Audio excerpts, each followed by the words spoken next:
Hello बच्चों, सबको आवाज आ रही है? मैं आपका वैभव जैन सर, विजय सर, आज से आप लोगों को स्टार्ट करने वाला हूं, पढ़ाने वाला हूं फिजिकल केमिस्ट्री। बट बच्चों, आज से हम फिजिकल केमिस्ट्री पढ़ने वाले हैं, तो आप लोगों के लिए आज से हम एक नई शुरुआत करने वाले हैं। तो सबसे पहले मैं आपको बच्चों बोलना चाहूंगा कि जो हम फिजिकल केमिस्ट्री पढ़ने वाले हैं उसमें आपको बहुत मजा आने वाला है। तो जैसे मैं आपको बोलूं बच्चों, वैसे वैसे आप पढ़िएगा, आपको कहीं पर भी किसी भी तरह की कोई दिक्कत नहीं आएगी। और बच्चों, स्टार्ट करने के पहले मैं आपसे कुछ कहना चाहूंगा। जो बच्चों मेरे टीचर्स ने मुझको, जब मैं खुद पढ़ता था, तो मेरे टीचर्स ने जो मुझसे कहा वो मैं आपसे कुछ बातें शेयर करना चाहता हूं। बच्चों, मेरे टीचर्स ने मुझको एक 3 चीजों के लिए हमेशा बोला।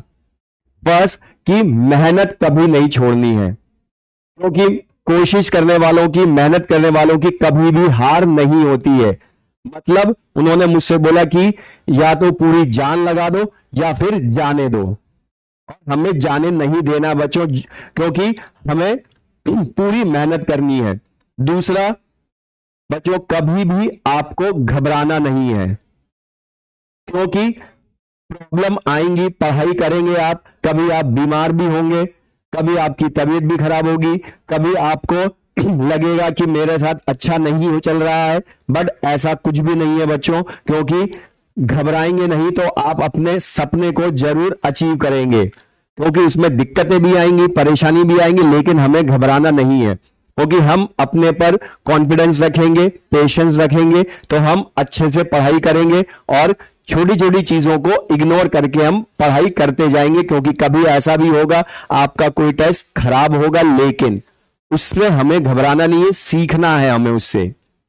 इसलिए हमें जो चीजें हैं उसमें कभी भी घबराना नहीं है। और थर्ड चीज जो बच्चों सबसे इंपॉर्टेंट है, ये बात हमेशा याद रखिएगा कि आपके पेरेंट्स और ऊपर वाला आपके साथ हमेशा है, वो आपका हमेशा ध्यान रखते हैं। उनसे ज्यादा आपका दुनिया में कोई ध्यान नहीं रख सकता, इसलिए उनको आप बच्चों कभी मत भूलिएगा। इसलिए बच्चों, अब हम स्टार्ट करते हैं आज से हमारा chapter some basic concepts of chemistry. और बच्चों, इस चैप्टर का नाम ही आपको बता रहा है कि इस चैप्टर में हम पढ़ने वाले हैं वो कॉन्सेप्ट्स जो पूरी फिजिकल केमिस्ट्री में हम यूज करेंगे, पूरी फिजिकल केमिस्ट्री में हम यूज करेंगे। अब बच्चों, केमिस्ट्री जो है वो हम पढ़ते हैं, तो बच्चों हम सबसे पहले स्टार्ट करेंगे आज से chapter some basic concepts of chemistry.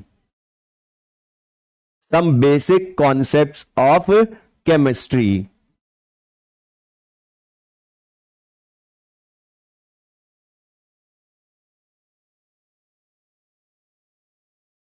अब बच्चों, इस चैप्टर का नाम ही हमें बता रहा है कि इसमें पूरी फिजिकल केमिस्ट्री में जो चैप्टर्स हम पढ़ने वाले हैं उनमें जो कॉन्सेप्ट्स काम आएंगे वो हम स्टडी करेंगे। और पूरी फिजिकल केमिस्ट्री में सबसे ज्यादा जो कॉन्सेप्ट काम आता है बच्चों, वो आता है मोल कॉन्सेप्ट। क्योंकि मोल कॉन्सेप्ट पूरी फिजिकल केमिस्ट्री में ऐसा शायद ही कोई चैप्टर हो जहां ये काम ना आए। तो सबसे पहले हमने मोल कॉन्सेप्ट को ही पढ़ना है। अब बच्चों, लेकिन यहां पर ध्यान रखिएगा, पहले हम केमिस्ट्री के बारे में थोड़ी सी बात कर लें। अब केमिस्ट्री जो है बच्चों, इसमें हमें सबको पता है कि हम मैटर या सब्सटेंस के बारे में स्टडी करते हैं। और मैटर या सब्सटेंस जो होता है बच्चों, इसमें हम स्टडी करते हैं, या मैटर या सब्सटेंस मिलकर बना होता है एटम्स एंड मॉलिक्यूल्स से।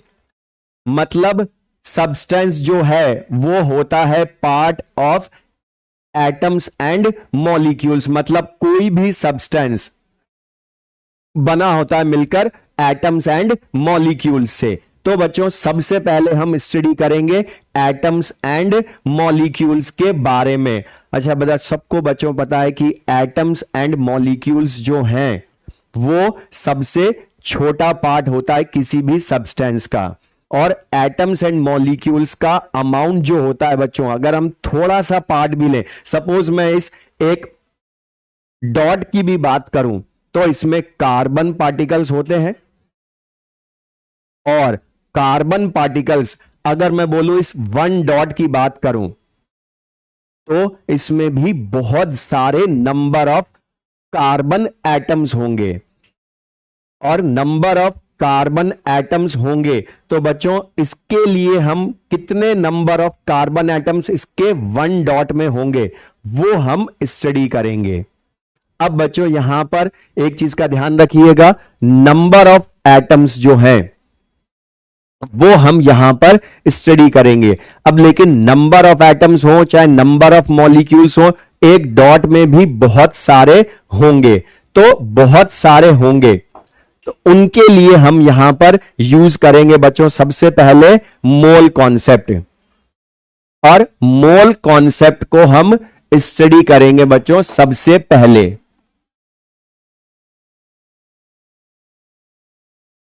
और मोल कॉन्सेप्ट जो है बच्चों, इसके लिए मैं आपको एक चीज बोल रहा हूं कि यहां पर अभी कुछ स्टूडेंट्स को लगता है कि ये जो मोल कॉन्सेप्ट है ये बहुत इजी सा है, और है भी बच्चों बहुत इजी सा, लेकिन मोल कॉन्सेप्ट को यूज कैसे करना है, तो एक चीज मैं बोल रहा हूं बच्चों, अभी कुछ स्टूडेंट्स का कमेंट आ रहा है कि नोट्स कैसे बनाने हैं, तो बच्चों मैं आपको यहां सारी चीजें लिखवा रहा हूं तो आप साथ में लिख सकते हैं, हमें कोई दिक्कत नहीं है उसमें, आराम से आप लिखिए, जैसे आप ऑफलाइन क्लास में पढ़ते हैं वैसे के वैसे पढ़िए, कोई दिक्कत नहीं है बच्चों यहां पर। अब जो है मोल कॉन्सेप्ट, अब मोल कॉन्सेप्ट के लिए मैं आपसे बोलूं तो मुझे बताओ बच्चों, मोल कॉन्सेप्ट जो है इसका मतलब क्या होता है, उसके लिए मैं आपसे पूछूं सबसे पहले तो मुझे बताइए बच्चों, मोल का मीनिंग क्या होता है। सबसे पूछा बच्चों, मोल का मीनिंग क्या होता है, कमेंट बॉक्स में बताइए।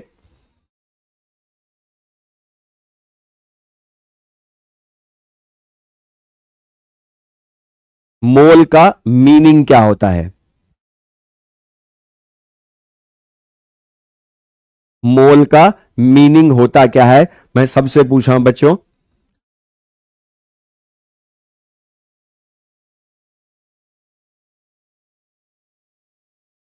बच्चों अभी आप कोई घबराने की जरूरत नहीं है, आपको जो मैं आपको पढ़ा रहा हूं उससे आपको मोल कॉन्सेप्ट या इस पूरे चैप्टर में कहीं कोई दिक्कत नहीं आने वाली, बस आप ध्यान से पढ़िए, सिंपल सा रखिए, अभी सब चीजें फर्स्ट क्लास है। आज आज खाली हम इस चैप्टर का इंट्रोडक्शन या क्वेश्चंस करेंगे हम थोड़े बहुत, तो अभी से आप मत सोचिए कि आगे हमने कैसे करना है, सब चीजें। अब बच्चों अभी यहां पर सबसे पहली चीज मैं यहां देख रहा हूं कमेंट बॉक्स में, मैंने आप सबसे पूछा है मोल का मीनिंग क्या होता है, लेकिन मैक्सिमम बच्चों ने, जो आधे ज्यादा बच्चों ने रॉन्ग किया है, वो उन्होंने बोल दिया कि 1 मोल में 6.023 10⁻23 पार्टिकल्स होते हैं। बट बच्चों मैंने आपसे 1 मोल का मीनिंग नहीं पूछा है, मैं आपसे पूछ रहा हूं मोल क्या होता है। तो बच्चों सिंपली होता है, मोल होता है अमाउंट ऑफ सब्सटेंस, मतलब मोल रिप्रेजेंट करता है अमाउंट ऑफ सब्सटेंस को, मतलब किसी भी सब्सटेंस के अमाउंट को रिप्रेजेंट करने के लिए हम मोल यूज करते हैं, और इस मोल की यूनिट खुद मोल होती है। बट ध्यान रखिएगा बच्चों, MOLE लिखा हो तो उसका मतलब है वो अमाउंट ऑफ सब्सटेंस है, बट MOL लिखा है तो वो उसकी यूनिट है, मतलब बच्चों ये MOL है, ये है यूनिट ऑफ मोल। इसलिए आप ध्यान से देखिएगा बच्चों, कहीं भी मोल की यूनिट लिखी होती है NCERT में स्पेशली, तो उसमें लिखा होता है मोल की यूनिट MOL, और मोल है क्या, unit of amount of substance. अब ये जो अमाउंट ऑफ सब्सटेंस है बच्चों, ये कभी हम मास की टर्म में भी ले सकते हैं, कभी नंबर ऑफ पार्टिकल्स की टर्म में भी ले सकते हैं, कभी वॉल्यूम ऑफ गैस की टर्म में भी ले सकते हैं। मतलब बच्चों यहां पर ये ध्यान रखिएगा कि वो मोल जो है वो अमाउंट ऑफ सब्सटेंस को रिप्रेजेंट करता है। अब ये जो अमाउंट ऑफ सब्सटेंस है इसको हम कैलकुलेशन करने के लिए हम इसको डिफाइन करते हैं इन टर्म्स ऑफ 1 मोल। मतलब 1 मोल का मतलब है कि जो हम कैलकुलेशन, जो अभी बहुत बच्चों ने बोला, वो उनके लिए मैं बोल रहा हूं कि यहां पर 1 मोल के लिए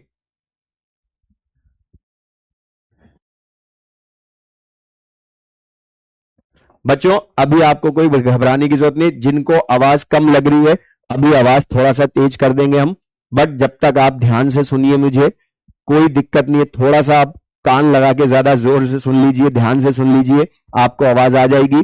फिर अभी आवाज तेज भी हम करवा देंगे। तो बच्चों अब देखिए इसमें कि हमने बोला मोल है अमाउंट ऑफ सब्सटेंस, उसकी यूनिट मोल है। और मोल के लिए हम यूज करते हैं amount of substance in terms of 1 मोल। और सबसे पहले 1 मोल को हम डिफाइन करते हैं in terms of number of particles. तो मैं सबसे पूछा बच्चों, बताइएगा कि किसी भी सब्सटेंस के 1 मोल में, किसी भी सब्सटेंस के 1 मोल में कितने नंबर ऑफ पार्टिकल्स होते हैं, क्योंकि 1 मोल के रेस्पेक्ट में कैलकुलेशन करना इजी होता है। तो मुझे बताइए बच्चों, किसी भी सब्सटेंस के 1 मोल में नंबर ऑफ पार्टिकल्स होते कितने हैं? तो बच्चों हमें सबको पता होते हैं 6.023 इंटू 10⁻23 पार्टिकल्स। 6.023 into 10⁻23 particles. और 6.023 10⁻23 पार्टिकल्स जो है बच्चों, इसी को हम क्या बोलते हैं? Avogadro number. और एवोगैड्रो नंबर को हम रिप्रेजेंट करते हैं एन। फुट में क्या लिख देते हैं? Capital A. अब बच्चों यहां एक चीज का ध्यान रखिएगा, इसको जल्दबाजी में स्मॉल ए मत लिख दीजिएगा, वरना यह सोडियम हो जाएगा एवोगैड्रो नंबर की जगह। तो एन ए, या एनसीईआरटी में यहां पर ध्यान दीजिएगा बच्चों, एनसीईआरटी में एवोगैड्रो नंबर को एन ए की जगह कुछ जगह लिखा होगा एन नॉट भी। तो एन नॉट लिखूं मैं या एन ए लिखूं, वो दोनों है एवोगैड्रो नंबर। तो एवोगैड्रो नंबर मतलब एन ए या एन नॉट। अब यहां बच्चों एक चीज का जिसका आपको सबसे पहले ध्यान रखना है, ध्यान से सुनिएगा बच्चों, ये कि 1 मोल ऑफ एनी सब्सटेंस जो होता है उसमें हम बोलते हैं 6.023 10⁻23 पार्टिकल्स। और ये जो पार्टिकल्स हैं ये कैन बी एटम्स, मॉलिक्यूल्स और आयंस। मतलब बच्चों ये जो ध्यान रखिएगा कि ये जो नंबर ऑफ पार्टिकल्स होते हैं ये होते हैं particles can be atoms, molecules और आयंस, और आयंस। बट बच्चों इन तीनों में से 1 मोल ऑफ एनी सब्सटेंस में या तो ओनली Na पार्टिकल्स मतलब Na एटम्स होंगे, या ओनली Na मॉलिक्यूल्स होंगे, या Na आयंस होंगे। बट होगा इन तीनों में से कोई एक ही। इस चीज का स्पेशली ध्यान रखिएगा बच्चों, इन तीनों में से कोई होगा एक। अब ये डिसाइड कौन करेगा कि 1 मोल में कब Na एटम्स होंगे, कब Na मॉलिक्यूल्स होंगे, कब Na आयंस होंगे? ये डिसाइड करेगा बच्चों क्वेश्चन में गिवन सब्सटेंस। जैसे सपोज मैं आपसे बोलूं बच्चों, ये बताइएगा मुझे कि अगर मैं बोलूं हमारे पास है 1 मोल कैल्शियम, या इसकी जगह हमारे पास है 1 मोल हाइड्रोजन, या हमारे पास है 1 मोल कार्बोनेट CO3-2। अब मुझे बताइए बच्चों, यहां पर आप ध्यान से मुझे बताना, कमेंट बॉक्स में लिख के बताना बच्चों, मुझे बताओ 1 मोल कैल्शियम में Na मॉलिक्यूल्स होंगे, Na आयंस होंगे, या ओनली Na एटम्स होंगे? बच्चों जल्दी से बताइए इसमें क्या होंगे? और बच्चों यहां पर ध्यान रखिएगा 6.023 लिखूं या 6.022 लिखूं, वो अप्रोक्सीमेशन में, हम कैलकुलेशन में तो बच्चों आप सबको पता है कि हम इसको 6 ही ले लेते हैं कैलकुलेशन करने के लिए, तो इतनी छोटी सी चीजों के लिए परेशान मत होइए। अब यहां मुझे बताइए बच्चों कि इसके 1 मोल कैल्शियम में क्या होंगे, Na मॉलिक्यूल्स या Na एटम्स। वेरी गुड बच्चों, सबने सही बताया, प्रणव हो, विवेक हो, रोशन हो, सिमरन हो, सबने करेक्ट बताया। वेरी गुड बच्चों, तो यहां पर ध्यान रखिएगा, ऐसे ही बताते जाइए बच्चों कि 1 मोल ऑफ एनी सब्सटेंस में Na पार्टिकल्स के लिए, ये ध्यान से सुनिए बच्चों, कि जब भी 1 मोल में नंबर ऑफ पार्टिकल्स लिखना हो आपको, तो सबसे पहले ये चीज चेक कीजिएगा कि जो भी गिवन सब्सटेंस है वो एटम फॉर्म में एग्जिस्ट कर रहा है, या मॉलिक्यूल फॉर्म में एग्जिस्ट कर रहा है, या आयन फॉर्म में एग्जिस्ट कर रहा है। और बच्चों आप यहां देखिएगा, फर्स्ट में कैल्शियम जो है ये एटम फॉर्म में एग्जिस्ट कर रहा है, इसलिए इसके 1 मोल में Na number of calcium atoms होंगे, Na number of calcium atoms होंगे। लेकिन बच्चों 1 मोल हाइड्रोजन बोलूं तो बताओ बच्चों, ये हाइड्रोजन मॉलिक्यूल है ना, तो इसके 1 मोल में Na मॉलिक्यूल्स होंगे, Na मॉलिक्यूल्स होंगे। अब बच्चों मैं आपसे पूछ रहा हूं, ध्यान से मुझे बताइए, अब मैंने बोला आपसे हाइड्रोजन के लिए ध्यान से देखिए, सबसे बोल रहा हूं बच्चों, अभी कमेंट बॉक्स में बाद में लिखिएगा, अब मैं जो पूछ रहा हूं बताओ पहले। 1 मोल में हाइड्रोजन में Na मॉलिक्यूल्स होंगे, लेकिन मैं आपसे पूछूं कि 1 मोल हाइड्रोजन में कितने नंबर ऑफ एटम्स होंगे, कितने नंबर ऑफ एटम्स होंगे। तो बच्चों देखिए, इसके 1 मॉलिक्यूल में 2 हाइड्रोजन एटम है, लेकिन 1 मोल में तो Na मॉलिक्यूल्स ही है, तो 1 मॉलिक्यूल में 2 एटम, तो Na मॉलिक्यूल्स में कितने एटम्स हो गए, 2 इंटू Na हाइड्रोजन एटम्स। मतलब बच्चों बता, मॉलिक्यूल तो एटम से मिलकर बन सकता है, तो 2 इंटू Na हाइड्रोजन एटम्स। लेकिन अगर पूछूं 1 मोल कार्बोनेट CO3-2, अब बच्चे बताएं ये मॉलिक्यूल है या आयन, आयन है, तो इसके 1 मोल में Na आयंस होंगे, ना कि Na एटम्स, ना कि Na मॉलिक्यूल्स, Na आयंस होंगे। अब मैं पूछूं बच्चों आपसे, इस 1 मोल कार्बोनेट आयन में कितने नंबर ऑफ एटम्स होंगे, तो फिर से चेक करिए बच्चों, इसके 1 आयन में 1 कार्बन 3 ऑक्सीजन एटम्स हैं, मतलब टोटल नंबर ऑफ एटम्स 4 हैं, 1 कार्बन 3 ऑक्सीजन, तो टोटल नंबर ऑफ एटम्स 4, मतलब 1 कार्बोनेट आयन 4 एटम से मिलकर बना। तो बच्चों Na आयंस मिलकर कितने से बने, 4 into Na atoms of carbon and oxygen से बने। तो बच्चों यहां ध्यान दीजिएगा, समराइज मैं करूं इस पूरे को कि 1 मोल ऑफ एनी सब्सटेंस में Na या तो ओनली Na एटम्स होंगे, या ओनली Na मॉलिक्यूल्स होंगे, या ओनली Na आयंस होंगे 1 मोल में। बट बच्चों यहां पर उसमें Na मॉलिक्यूल्स तो होंगे सबके 1-1 मोल में, लेकिन एटम्स पूछे तो वो कैन बी डिफरेंट। तो बच्चों ये क्लियर है सबको, तो ये हमने बच्चों मोल कॉन्सेप्ट में सबसे पहले डिफाइन किया 1 मोल में। और बच्चों ये जो लिख रहे हैं कुछ स्टूडेंट्स की 1 मोल कार्बोनेट में 4 इंटू Na कार्बन आयंस, तो बच्चों ये रॉन्ग है, आयंस तो CO3-2 है। अब ये 1 CO3-2 ion 1 carbon 3 oxygen atom से मिलकर बना है, तो इनमें मैं नंबर ऑफ एटम्स लाऊंगा तो वो क्या होगा, 4 इंटू Na एटम्स। जिन्होंने बोला बच्चों वेरी गुड, इसी तरह से अच्छे से करते रहिए, क्लास में हमें भी अच्छा लगेगा, आपको भी बहुत अच्छा लगने वाला है बच्चों। अब ये तो हमने बोला 1 मोल को डिफाइन करा in terms of number of particles. अब बच्चों यहां पर ध्यान दीजिएगा मिशान बेटा आप पूछ रहे हैं कि सर चार्ज का कोई फर्क नहीं पड़ेगा क्या पार्टिकल्स में?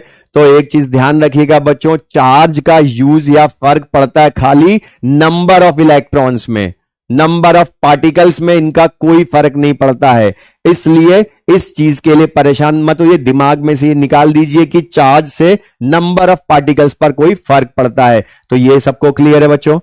अब ये तो हमने बोला नंबर ऑफ पार्टिकल्स की टर्म में 1 मोल को डिफाइन किया।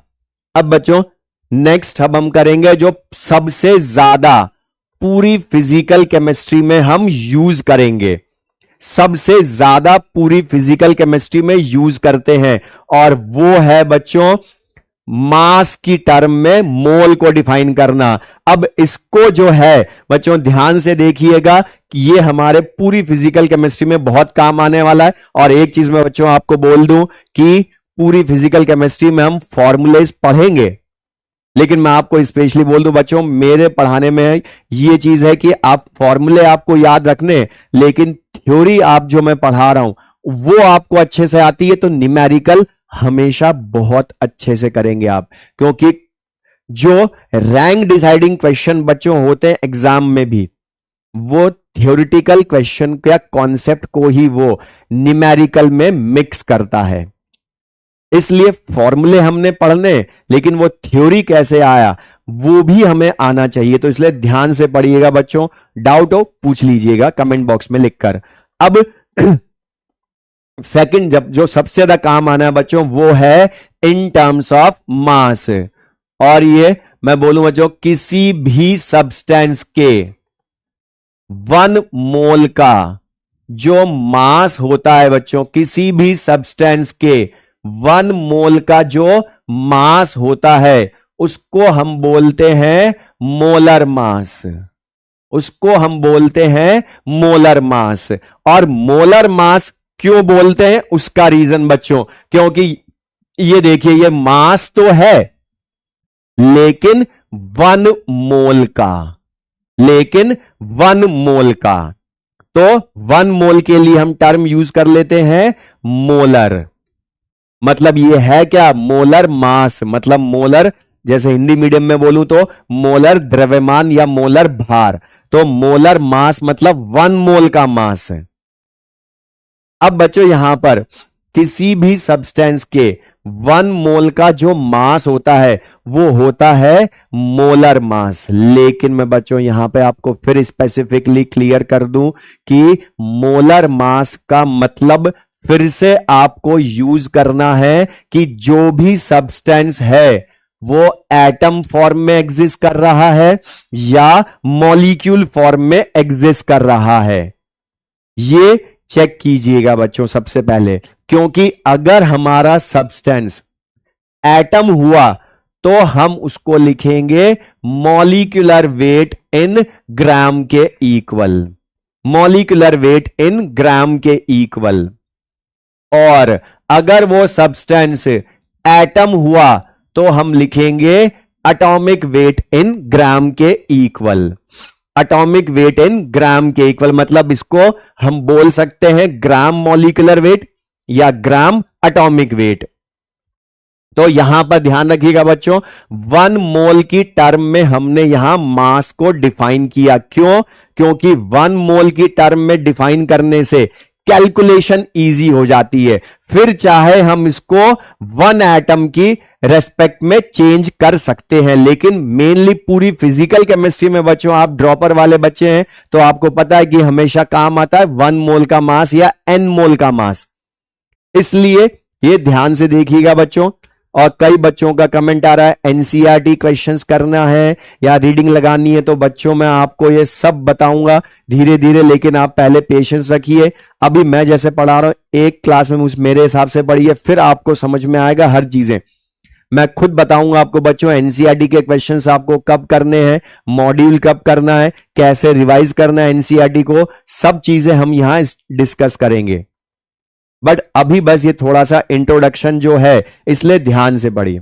और एग्जाम में जो आता है एनसीईआरटी में जो है, एनसीईआरटी के बाहर हमारे मेडिकल एग्जाम में कुछ नहीं आता, इसलिए उन्हीं को पढ़ना, उसमें वो डिटेल में पूछ सकता है। इसलिए ध्यान रखिए, थोड़ा सा ध्यान से पढ़िए बस। अब mass of 1 mole of any substance, ये होता है मोलर मास। लेकिन मोलर मास स्पेसिफिकली मैं बोलूंगा मॉलिक्यूलर वेट इन ग्राम, अगर वो सब्सटेंस मॉलिक्यूल है, अगर एटम है तो एटॉमिक वेट इन ग्राम। अब लेकिन यहां पर बच्चों कभी कभी क्वेश्चन में वो आपसे दूसरी तरह का मास भी पूछता है, ध्यान रखिएगा बच्चों। मास ऑफ 1 मोल जो है वो होता है मॉलिक्यूलर वेट इन ग्राम या एटॉमिक वेट इन ग्राम।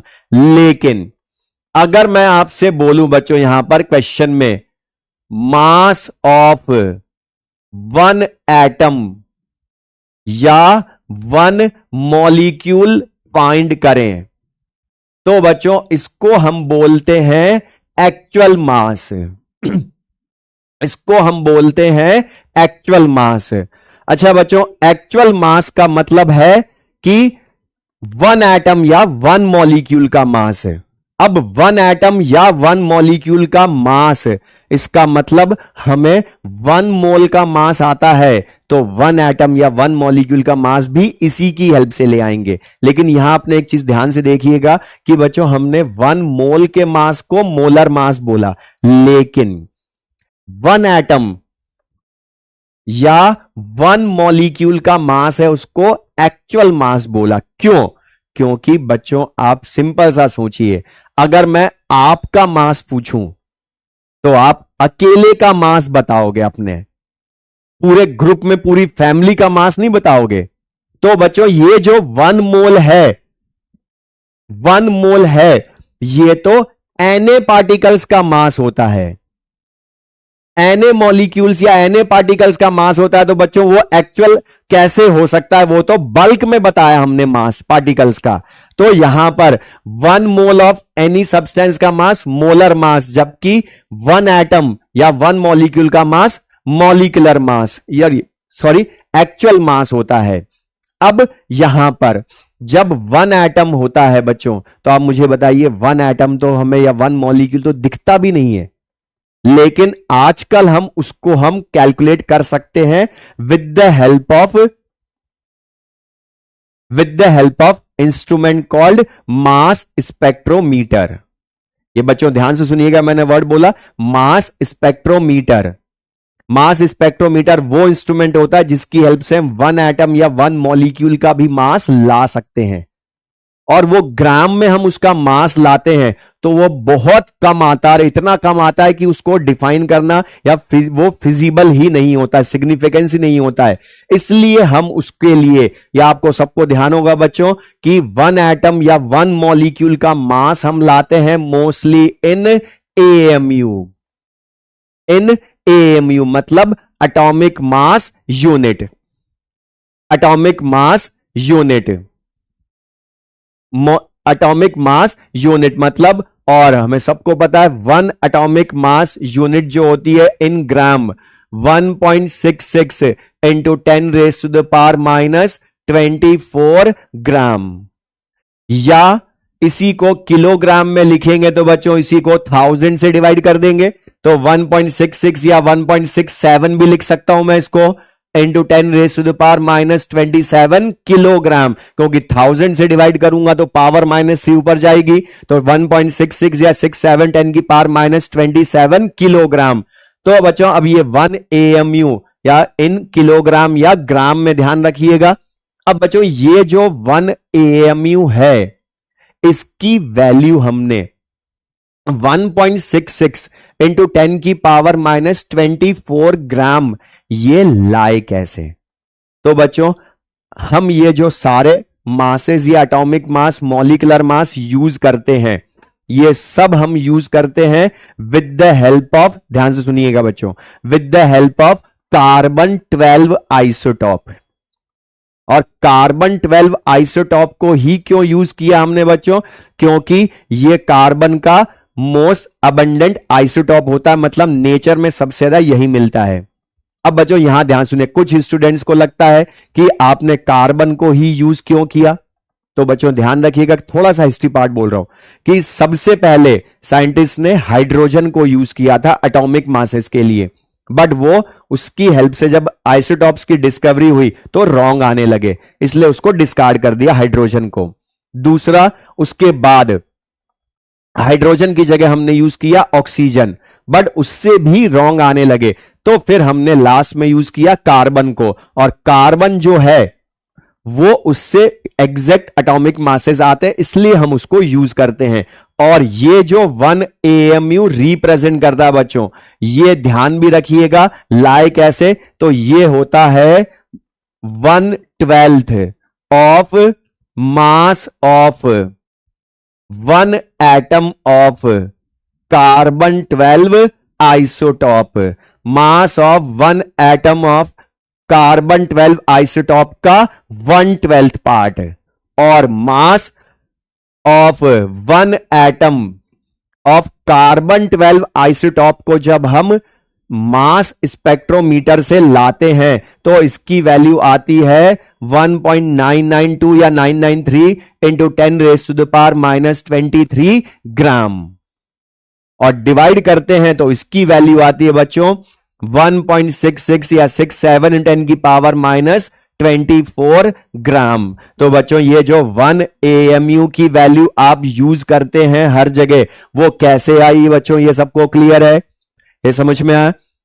अक्षत बेटा, जो आप लिख रहे हैं कि मॉलिक्यूलर वेट तो सिंगल मॉलिक्यूल का मास होता है, तो how we can say molecular weight is equals to molar mass. बच्चों ये ध्यान रखिएगा, 1 एटम या 1 मॉलिक्यूल का मास लाते हैं तो वो AMU में लिखते हैं, लेकिन अगर 1 मोल का मास लाऊंगा मतलब उसी को इंटू Na करूंगा तो वो 16, अगर सपोज ऑक्सीजन का मास 1 एटम का बोलूंगा तो 16 AMU, लेकिन Na एटम्स का बोलूंगा तो वो 16 ग्राम ही आएगा। आप चेक कीजिएगा, आएगा बिल्कुल सिंपल सा, इसमें कोई घबराने की बात नहीं है। सुमन बेटा आपने लिखा 1 मोल इज इक्वल टू क्या होगा, तो बच्चों बता, अभी 1 मोल के लिए हमने बोला ना, सबसे पहले आप ध्यान से पढ़िए बच्चों क्लास में कि 1 मोल का मास, उसका मोलर मास मतलब मॉलिक्यूलर वेट इन ग्राम या एटॉमिक वेट इन ग्राम होता है, तो ये सिंपल सा है। तो 1 AMU जो होता है बच्चों, ये ध्यान रखिएगा कि 1 AMU mass of 1 atom of carbon 12 का 1/12 आइसोटॉप होता है। ये क्लियर सबको बच्चों? ये अब यहां पर बच्चों एक इंपॉर्टेंट चीज ध्यान रखिएगा, कैलकुलेशन के लिए बोल रहा हूं, ये ध्यान रखिएगा। निखिल बेटा मैंने अभी बताया था कार्बन 14 को यूज क्यों नहीं करा, कार्बन 12 को ही यूज क्यों करा, क्योंकि कार्बन 12 उसका मोस्ट अबंडेंट आइसोटॉप है, इसलिए उसी की हेल्प से हम लाए। अब यहां पर देखिएगा बच्चों, मैं कंक्लूजन बोल रहा हूं जो हमारे बहुत काम आने वाला है, कैलकुलेशन इजी होगी बच्चों। तो 1/Na अगर कहीं भी आता है बच्चों, पूरी फिजिकल केमिस्ट्री के लिए बोल रहा हूं आपको, 1/Na की वैल्यू आती है कहीं भी डिवाइड करने पर कैलकुलेशन में, 1/Na मतलब 1/6.02 10⁻23 ये आता है, तो इसको डिवाइड मत कीजिएगा बच्चों, इसको ध्यान रखिएगा, डायरेक्ट ये वैल्यू आएगी 1.66 इंटू 10⁻24, ये तो डिवाइड करने पर आता है, और डिवाइड करने पर आता है तो ये वैल्यू डायरेक्ट ध्यान रखनी है। लेकिन इसको बच्चों कभी भी 1/Na लिखा है मैंने, ना कि 1/Na ग्राम लिखा है।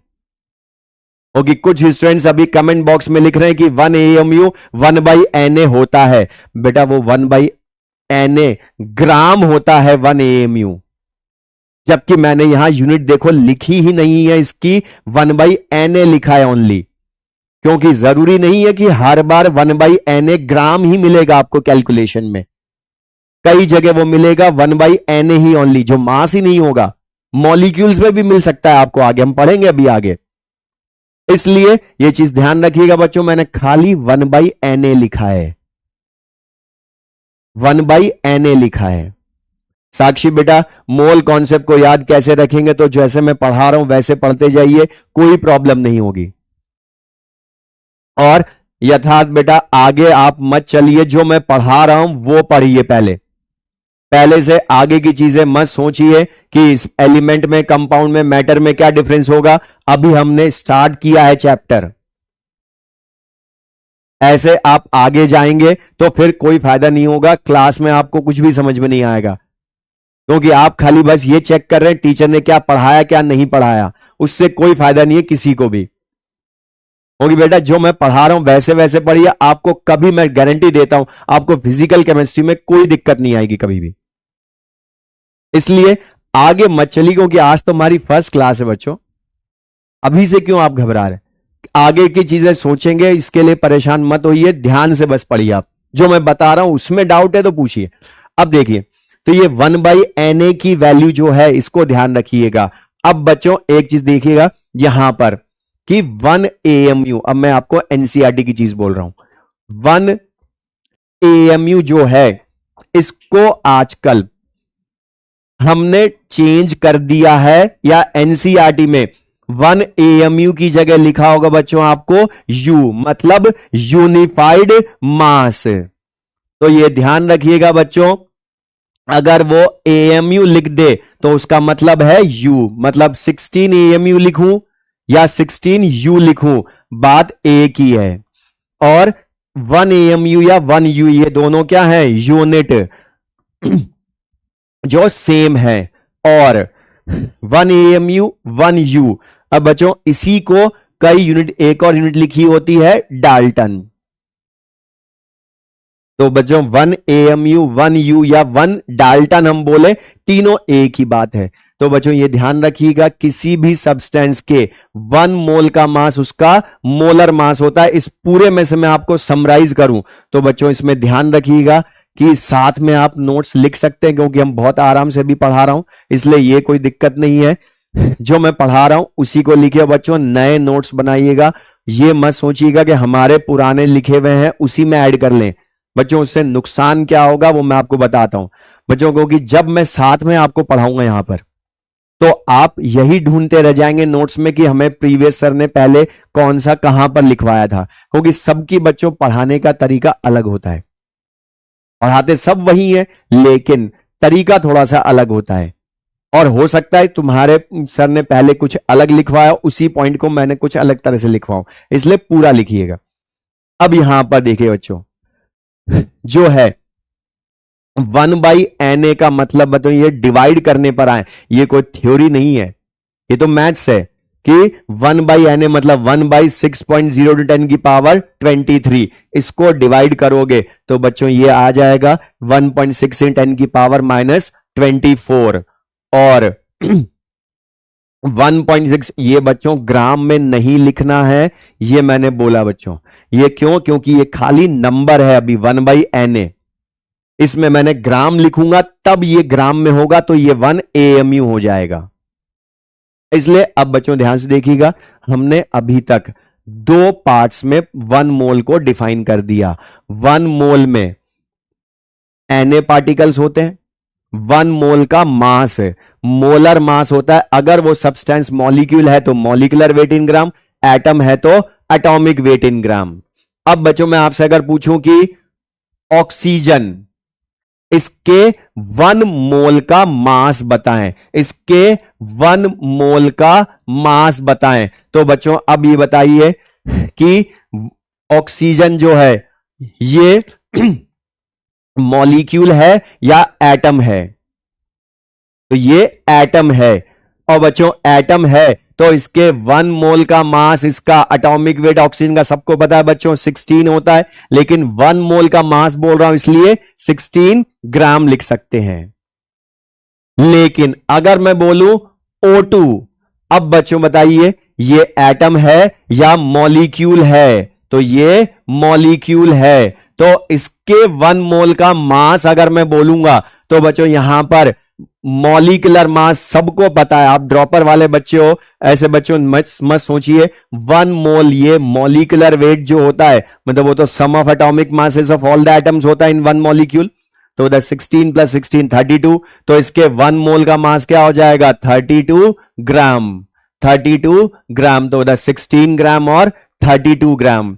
तो बच्चों ये क्लियर सबको, ये 1 मोल का मास या वो एटॉमिक वेट इन ग्राम भी हो सकता है, मॉलिक्यूलर वेट इन ग्राम भी हो सकता है, डिपेंड करेगा सब्सटेंस क्या है। तो बच्चों ये क्लियर है सबको, ये तो हमने समझ में आया सबको।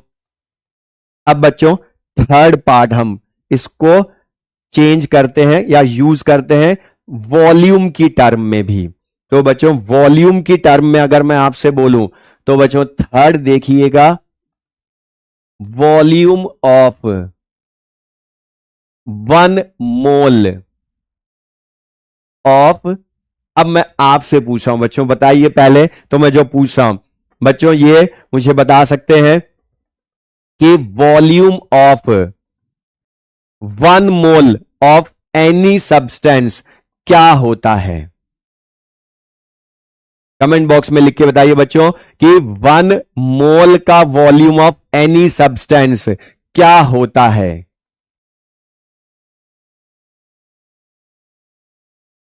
हेलो बच्चों, कमेंट बॉक्स में लिख के बताइए 1 मोल ऑफ एनी सब्सटेंस क्या होता है?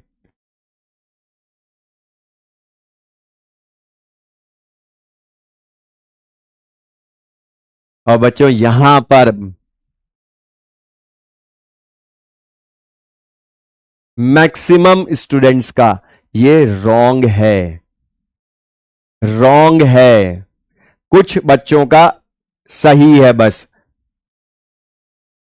कुछ बच्चों का सही है, बाकी मैक्सिमम का रॉन्ग है। मैक्सिमम ने बोला 22.4 लीटर, वो रॉन्ग है बच्चों। क्यों? क्योंकि अब ये ध्यान से सुनिएगा बच्चों, मैं आपको हमेशा एक चीज बोलूंगा कि ये खुशी खुशी वाली मिस्टेक, खुशी खुशी वाली मिस्टेक मतलब जो हम खुशी खुशी में करते हैं, वो अभी बहुतों ने बोल दिया कि volume of 1 mole of any substance 22.4 litre होता है, जो कि रॉन्ग है बच्चों। क्यों रॉन्ग है? क्योंकि वो होता है ओनली फॉर गैसेज। अच्छा बच्चों, मैं अब आपसे पूछा हूं, इसमें गैस लिख दूं तो 22.4 लीटर करेक्ट है क्या? तो भी ये बच्चों ध्यान रखिएगा ये रॉन्ग है, क्योंकि वॉल्यूम ऑफ 1 मोल के साथ 2 कंडीशंस हैं, ये ध्यान रखिएगा बच्चों। एक तो वॉल्यूम ऑफ 1 मोल हम पढ़ते हैं ओनली फॉर गैसेज, दूसरा at STP only, standard temperature pressure के लिए। तो बच्चों ध्यान रखिएगा, ये खुशी खुशी वाली मिस्टेक जो है इसका ध्यान रखिएगा कि volume of 1 mole of any gas at STP होता है 22.4 लीटर, या मिलीलीटर में पूछें बच्चों तो होता है 22,400 मिलीलीटर। तो बच्चों ये ध्यान रखिएगा, ये होता है 1 मोल ऑफ एनी गैस। अच्छा ये बच्चों 1 मोल का जो वॉल्यूम है, ध्यान से देखिएगा यहां पर वॉल्यूम ऑफ 1 मोल है। अच्छा जो 1 मोल के लिए अभी हमने बोला मास ऑफ 1 मोल था, तो उसको मोलर मास बोला क्योंकि 1 मोल मोलर टर्म है। तो वैसे ही यहां बच्चों मैं इसको लिख सकता हूं इन शॉर्ट मोलर वॉल्यूम। क्यों? क्योंकि ये वॉल्यूम ऑफ 1 मोल है बच्चों यहां पर। अब मोलर वॉल्यूम, लेकिन ये किसी भी गैस का हो सकता है। दूसरा at standard temperature and pressure conditions at STP. अब बच्चों यहां भी एक चीज का और ध्यान रखिएगा, ये जो एसटीपी है, ये जो एसटीपी है केमिस्ट्री में एनसीईआरटी के अकॉर्डिंग कभी भी इसको एनटीपी मत बोलिएगा, क्योंकि कई बुक्स में नोट्स में लिखा होता है टीचर्स के कि एसटीपी और एनटीपी, जबकि एनटीपी एनसीईआरटी में कहीं नहीं लिखा है बच्चों। ध्यान से देखिएगा, मैंने आपको सबसे पहले बोला है जो केमिस्ट्री में एनसीईआरटी में है वही टर्म्स यूज करनी है हमें। आपने कभी भी ध्यान से देखा होगा क्वेश्चन में कहीं नहीं लिखा होता एनटीपी केमिस्ट्री में आजकल, इसलिए पहले तो ये क्लियर रखिए, ओनली एसटीपी पढ़ते हैं, एनटीपी नहीं होता। अब एसटीपी जो है, जो ये एसटीपी है, मैंने बोला बच्चों एनटीपी केमिस्ट्री में हम पढ़ते ही नहीं है, वो आप फिजिक्स में पढ़ते हो, हमारे केमिस्ट्री में ओनली एसटीपी कंडीशंस यूज करते हैं। अब एसटीपी कंडीशंस जो हैं बच्चों, इसका भी ध्यान रखिएगा। अगर मैं लिखता हूं इसमें टेम्परेचर 0 डिग्री सेल्सियस मतलब इन कैल्विन एग्जैक्ट होता है बच्चों 273.15 कैल्विन। यहां ध्यान दीजिएगा, एग्जैक्ट होता है 273.15। लेकिन आप पूरी फिजिकल केमिस्ट्री में डिग्री सेल्सियस को कैल्विन में चेंज करने के लिए, वेरी गुड बेटा हर्षवर्धन, बिल्कुल सही बताया तुमने कि एसटीपी में हम प्रेशर को यूज करते हैं, वो डिफरेंट लेते हैं। अब टेम्परेचर 273.15 कैल्विन, लेकिन पूरी फिजिकल केमिस्ट्री में कैलकुलेशन के लिए हम डिग्री सेल्सियस को जब भी चेंज करते हैं कैल्विन में, तो हम ले लेते हैं उसको 273 कैल्विन अप्रॉक्स। अब टेम्परेचर ये होता है, बट प्रेशर होता है बच्चों इसमें 1 atm। अब बच्चों यहां पर एक चीज ध्यान रखिएगा कि एसटीपी में भी अब आईयूपीएसी ने थोड़ा सा करेक्शन कर दिया। करेक्शन कर दिया मतलब एसटीपी जो है, अब हम न्यू एसटीपी कंडीशंस अगर मैं बोलूं तो बच्चों यहां ध्यान दीजिएगा कि ये एसटीपी जो है ये ओल्ड वाली एसटीपी कंडीशंस हैं, जब temperature 0 degree Celsius, pressure 1 atm। लेकिन आजकल आप एनसीईआरटी में देखोगे बच्चों तो उसमें न्यू एसटीपी जो है वो है 0 डिग्री सेल्सियस, मतलब वो वही है 273.15 कैल्विन। लेकिन प्रेशर जो है वो है 1 बार। तो ये ध्यान रखिएगा बच्चों, प्रेशर 1 बार है, जबकि ओल्ड एसटीपी पर प्रेशर 1 atm है। और जो हमारे मेडिकल एग्जाम्स में क्वेश्चन आते हैं बच्चों, ध्यान रखिएगा, अभी भी बोल रहा हूं, जेई मेंस या एडवांस्ड वालों में तो ये न्यू एसटीपी के अकॉर्डिंग वो क्वेश्चन सॉल्व करते हैं आजकल। वेरी गुड बच्चों, जैम बिल्कुल सही बताया आपने। लेकिन ये जो है न्यू एसटीपी के अकॉर्डिंग जेई मेंस एडवांस में यूज करने लग गए, बट मेडिकल एग्जाम्स में अभी भी ओल्ड एसटीपी वाला ही वॉल्यूम यूज कर रहे हैं। अच्छा बच्चों यहां एक चीज ध्यान सुनिएगा, मैं जो आपको बोल रहा हूं, और ये एटीएम मतलब एटमॉस्फेयर, और बार ये बच्चों सबको पता है कि ये प्रेशर की ही यूनिट होती है, और ये सबको पता है कि 1 atm का बार में अगर हम कन्वर्जन करते हैं तो बच्चों 1 atm जो होता है वो 1.013 बार होता है। मतलब हम कैलकुलेशन के लिए दोनों को ऑलमोस्ट इक्वल ले लेते हैं, बट बताएं बच्चों क्या दोनों की वैल्यू एग्जैक्टली इक्वल होती है क्या? नहीं होती। अब ये जो है यहां पर ध्यान दीजिएगा बच्चों कि ये एसटीपी जो है, अब बच्चों यहां पर ओल्ड एसटीपी पर जो हमने ये वॉल्यूम लिखा है वो 22.4 लीटर या 22,400 मिलीलीटर होता है। ये लाए कैसे बच्चों? तो एक चीज ध्यान रखिएगा बच्चों, ये मैं आपको बोल दूं कि पूरी फिजिकल केमिस्ट्री में, ये ध्यान सुनिएगा बच्चों, पूरी फिजिकल केमिस्ट्री में आपको गैस के लिए कोई भी न्यूमेरिकल क्वेश्चन पूछे या थ्योरेटिकल क्वेश्चन पूछे, आपको ना समझ में आ रहा हो तो सिंपल सा एक चीज बोल रहा हूं, आइडियल गैस इक्वेशन लिखिएगा पेपर पे।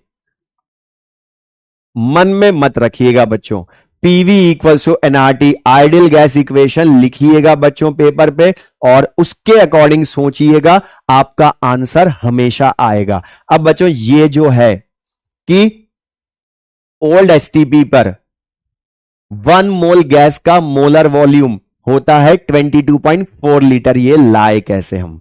तो बच्चों आइडियल गैस इक्वेशन सबको पता है, इसमें P प्रेशर ऑफ गैस होता है, V वॉल्यूम ऑफ गैस होता है। अच्छा बच्चों ये भी मुझे बता दीजिए, वॉल्यूम ऑफ गैस खुद का होता है या जिस कंटेनर में रखते हैं या वेसल में रखते हैं उसका वॉल्यूम ऑक्यूपाई कर लेती है? तो बच्चों सबको पता है गैस के इंटरमॉलिक्यूलर फोर्सेस बहुत ज्यादा या नेग्लिजिबल? तो बच्चों सबको पता है इंटरमॉलिक्यूलर फोर्सेस नेग्लिजिबल होता है। अब यहां पर ध्यान दीजिएगा बच्चों, 1 मोल गैस का खुद का वॉल्यूम होता नहीं है, जिस भी वेसल में रखते हैं उसका वॉल्यूम वो ऑक्यूपाई कर लेते हैं, क्योंकि random movement in all the directions होता है। अब random movement in all the directions, तो अगर मैं उसको 1 लीटर वेसल में रखूंगा तो गैस का वॉल्यूम 1 लीटर हो जाएगा, 5 लीटर वेसल में रखूंगा तो 5 लीटर हो जाएगा। मतलब गैस का वॉल्यूम खुद का नहीं होता है, वेसल के वॉल्यूम के इक्वल होता है, क्योंकि वॉल्यूम का सिंपल सा मतलब है space occupied by the substance, space occupied by the substance. तो बच्चों गैस का volume he volume of container होता है। अब बच्चों मैं आपसे बोलूं 1 मोल गैस का, ध्यान से देखिएगा वापस बच्चों हमारा जो टॉपिक है कि 1 मोल गैस का वॉल्यूम एट एसटीपी 22.4 लीटर होता है या 22,400 मिलीलीटर होता है। अब बच्चों इसमें पीवी इक्वल्स टू एनआरटी में प्रेशर, अगर मैं ओल्ड एसटीपी पर लेता हूं तो प्रेशर की वैल्यू 1 atm, वॉल्यूम हमें 1 मोल गैस का लाना है तो नंबर ऑफ मोल्स की वैल्यू भी 1। और यहां पर आप देखेंगे बच्चों आर, अच्छा बच्चों आपको ध्यान हो तो ये जो आर की वैल्यूज होती हैं ये हम 3 यूनिट्स में यूज करते हैं, 8.314 जूल पर केल्विन पर मोल, या दूसरी होती है बच्चों 2 कैलोरी पर केल्विन पर मोल, या थर्ड होती है बच्चों आर की वैल्यू 0.0821 लीटर एटीएम पर मोल पर केल्विन। अब बच्चों मैं आपको एक चीज बोलूं, जो मैं इतने सालों का जो मेरा एक्सपीरियंस है उसके अकॉर्डिंग मैं आपको बोलूं बच्चों, जो सबसे बड़ी सिली मिस्टेक, खुशी खुशी वाली मिस्टेक, फिर मैं आपको बोल रहा हूं बच्चों दूसरी बार खुशी खुशी वाली मिस्टेक, वो है कि आप ये आर की वैल्यू जो है इसको बहुत ध्यान से रखिएगा। इसमें बहुत सिली मिस्टेक करते हैं कई स्टूडेंट्स, इसमें बहुत सिली मिस्टेक करते हैं कि वो आर की वैल्यू डायरेक्ट पुट कर देते हैं। और एक चीज ध्यान रखिएगा बच्चों, आर की वैल्यू इन तीनों में से कौन सी यूज होगी ये डिसाइड कभी भी हम डायरेक्ट नहीं करते हैं, ये डिसाइड करता है ओनली क्वेश्चन। क्वेश्चन में जिस यूनिट में हमें डाटा चाहिए उस यूनिट में पुट करेंगे इसको। अब बच्चों आप यहां देखिए प्रेशर हमने रखा एटीएम में, वो तो बच्चों ये मोल रखा, तो बच्चा एटीएम में रखा, तो अब देखिए बच्चों यहां एटीएम में इन तीनों में से कौन सी है, जूल में, कैलोरी में, या लास्ट 0.0821 है। तो बच्चों 0.0821 वाली वैल्यू रखेंगे हम, क्यों? क्योंकि यही तो है लीटर एटीएम में, तो इसलिए बच्चों यहां हम आर वैल्यू रखेंगे 0.0821 और टेम्परेचर 273.15 केल्विन। और इसको जब हम मल्टीप्लाई करेंगे तो volume of 1 mole of gas आता है 22.4 लीटर। तो बच्चों जो हमारे मेडिकल एग्जाम्स में अभी भी पूछता है वो है 22.4 लीटर। वेरी गुड बच्चों, बहुतों ने सही बताया। अब यहां पर तो वॉल्यूम ऑफ 1 मोल ऑफ जो है 1 mole of gas at STP, मतलब ओल्ड एसटीपी वाला। अब यहां ध्यान दीजिएगा बच्चों, न्यू एसटीपी जो मैंने बोला जेई मेंस में, एडवांस में आजकल यूज करने लग गए, नीट, ध्यान सुनिएगा, नीट 2024 में भी इस पर बेस्ड क्वेश्चन पूछा था उन्होंने इस पर जब हम न्यू एसटीपी पर लाते हैं वैल्यू, तो न्यू एसटीपी पर volume of 1 mole of gas आता है बच्चों कैलकुलेशन करने पर 22.7 लीटर, 22.7 लीटर। और नीट 2024 में भी उन्होंने इसी पर बेस्ड क्वेश्चन पूछा था, उन्होंने 22.4 लीटर वाला नहीं पूछा था। इसलिए बच्चों आपको दोनों पता होने चाहिए, लेकिन जब तक आपको क्वेश्चन में खुद कुछ ना बोल दे कि न्यू एसटीपी है या ओल्ड एसटीपी है, तो बच्चों फिर हमेशा हम ओल्ड वाला ही मान के करते हैं, मेडिकल एग्जाम में वही आता है। तो बच्चों ये ध्यान रखिएगा, किसी भी गैस के 1 मोल का जो वॉल्यूम है वो बच्चों होता है 22.4 litre at old STP. New STP पर बच्चों होता है 22.7 लीटर। और यहां पर एक चीज ध्यान रखिएगा बच्चों, कैलकुलेशन इजी करने के लिए हम ये जो 0.0821 है, इसको कैलकुलेशन के लिए हम लिख देते हैं 1/12 भी, अप्रोक्स। लेकिन बच्चों ध्यान रखिएगा, ये 1/12 अप्रोक्स है, एग्जैक्ट नहीं है, जबकि एग्जैक्ट तो 0.0821 है। और लीटर एटीएम पर मोल पर केल्विन हम लिख देते हैं। तो बच्चों ये ध्यान रखिएगा, volume of 1 mole of any gas at STP होता है 22.4 लीटर। तो बच्चों आई होप यहां आपको सबको क्लियर है। अब ये तो हमने बोला कि 1 मोल को हम डिफाइन करते हैं 3 तरह से, क्योंकि हमने सबसे पहले बोला था बच्चों, मोल जो होता है वो अमाउंट ऑफ सब्सटेंस को डिफाइन करता है, लेकिन 1 मोल के रेस्पेक्ट में ही हमने डिफाइन तीनों को क्यों किया, नंबर ऑफ पार्टिकल्स, मास या वॉल्यूम को, गैस एट एसटीपी। क्यों? क्योंकि 1 मोल की हेल्प से कैलकुलेशन इजी होती है।